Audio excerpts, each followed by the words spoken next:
Do you think you could make Indian meal prep a little easier? In today's video, let's bring in some structure to this whole process and talk about different meal prep categories. This will make it simpler and not overwhelm us. Prior to starting the meal prepping process, the only thing that I have done so far is soak different pulses and rice and make the starter for bread. Now let's take a look at all the meals that are planned for this week. This is a snippet of the upcoming week.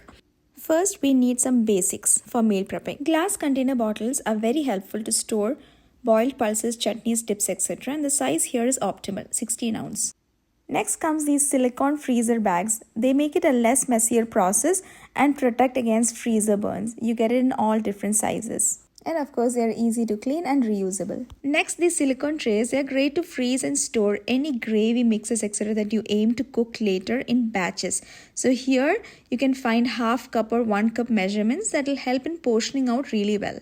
And then last but not the least, these clear glass containers to store semi-cooked or cooked meals, etc. Now let's start with the meal prepping process.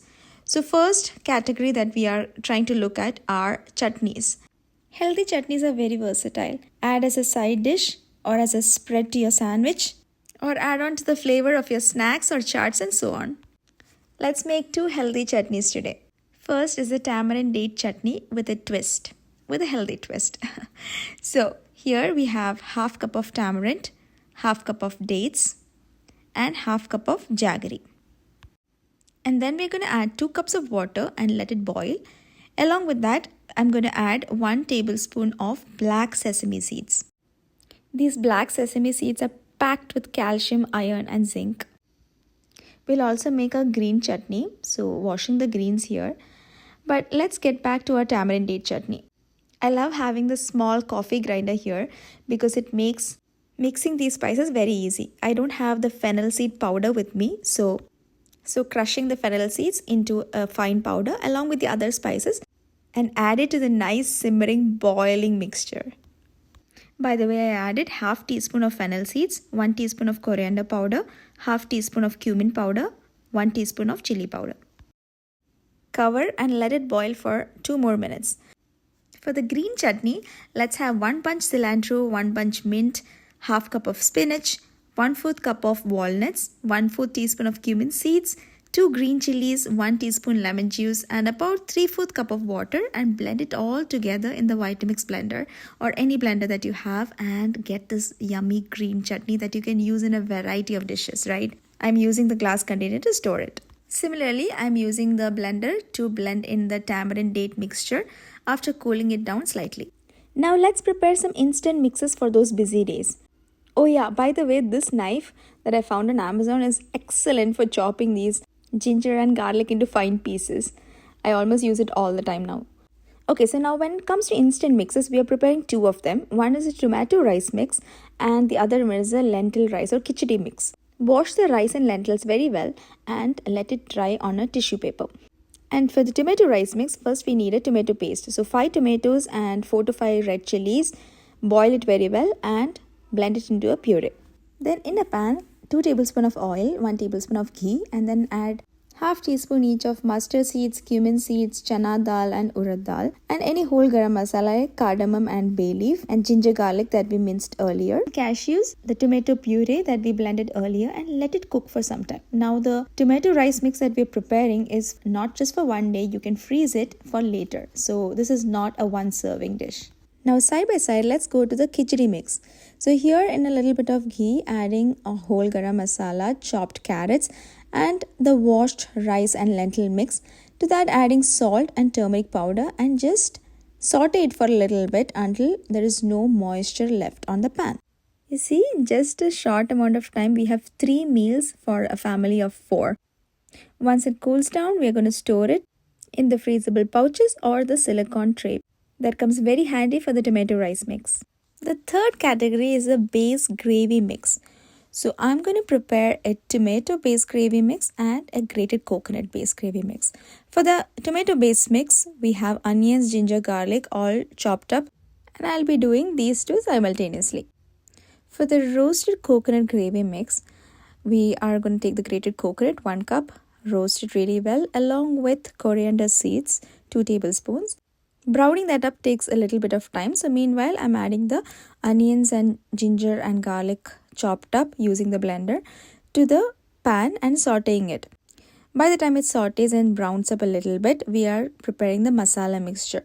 So all the spice mixtures together, I'm adding a little bit of water to make a paste of it and then add to the onion mixture. I'm also adding cashews and poppy seeds that were soaked for 5 to 10 minutes into this coffee grinder along with a little bit of water and making a paste like this. This gives a creamy texture and consistency to the gravy. I'm also keeping a can of diced tomatoes all ready so that we can add it once the onions are nice and browned. Meanwhile, the coconut mixture is nice and browned. We're going to add 4 of these dried red chilies. Saute it once again and we're going to add some more extra protein to this mixture. So 1/4 cup of chia seeds and 1/4 cup of hemp seeds. That's what we're going to add to this mixture. Roast it in a very low flame and then grind it along with a little bit of water. Similarly, here the onion mixture is also nice and ready. The spices are also cooked well and then we can add the canned tomatoes. This doesn't need very long time, but still let it mix and blend well with the gravy. But before that, we're also going to add this creamy poppy seed cashew mixture that we kept ready. And then mix it all well and let it simmer for a bit. Add salt and red chili powder. Once these blended mixtures are cooled down, then we are going to add it to the silicone trays. Again, it is very easy to portion size and keep it in these containers. So I recommend it very much. So once it's frozen, you can take out these cubes from it and store it in the freezable pouches that we showed earlier. I'm going to use these mixes for the chicken and egg curry and paneer and peas curry. So 4 curries ready to go. Next, we're going to be talking about ready to eat foods or something that needs less than 5 minutes of time to cook.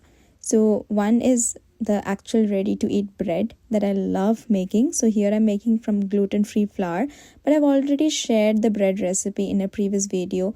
So check that out if you're interested. It comes out beautifully well. And so these days I love making bread at home because it comes out beautifully and you can have something without any preservatives, right? Next one is the appam batter. So the soaked rice, cooked rice, yeast, grated coconut and coconut milk all blended together very well in the grinder is going to serve as an appam batter, which we can make appams in minutes, right? Did you notice that we made 2 of them in each of these categories so far? Now the next are side dishes or sides to increase the protein or salads and things like that. So we're going to make roasted veggies and pulses. So the pulses that we had soaked for a few hours now go into the instant pot. So I always try to take a mixture of pulses. So if we had taken 4 pulses here for this week, so using the instant pot makes it very easy. And for the roasted veggies, I'm taking carrots, potatoes, sweet potatoes and radishes. So I'm peeling it and I'm not throwing these peels away. Usually I make pakoras out of them and they are amazing. So maybe if you're interested, I'll show it sometime. Or let me know if you already make them at home. So I am not throwing these peels away. I'm going to store it. And then for the roasted veggies, I usually just chop them up and then at 400 Fahrenheit in the oven, I bake them. So all the baking job for the meal prep, I usually do it all together since the oven is already hot. So I bake the bread and the roasted veggies all together, not together at the same time, but depending on the temperature that we need for each of these dishes, right? So the roasted veggies are all ready, nice and seasoned, and the pulses are also ready, which I'm going to store in these containers. And look at that, the frozen cubes of these gravy mixes that we prepared. You know that satisfaction that comes in when we have all of these ready?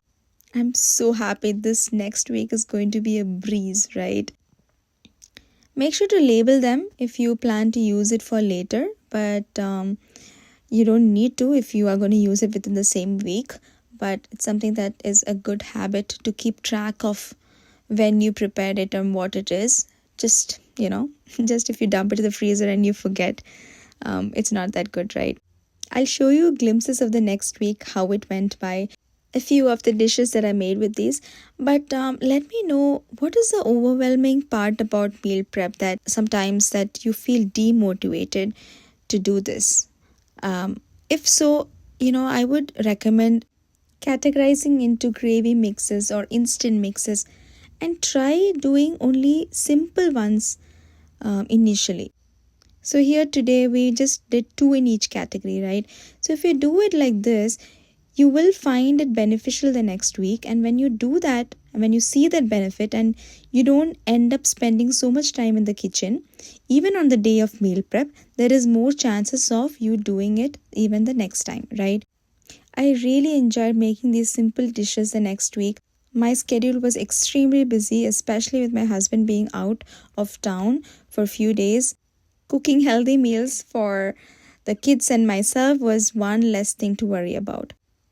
Planning ahead is extremely helpful if you want to stay on track with your health goals, and also reduces the chance of taking unnecessary takeouts from the restaurants when you really don't need to, just because of the time crunch, right? We usually do that. So I hope you enjoyed this video and I hope you found this video useful. Give this a like so that I can make more videos like this for you, and share it with your friends and family who might find it useful, right?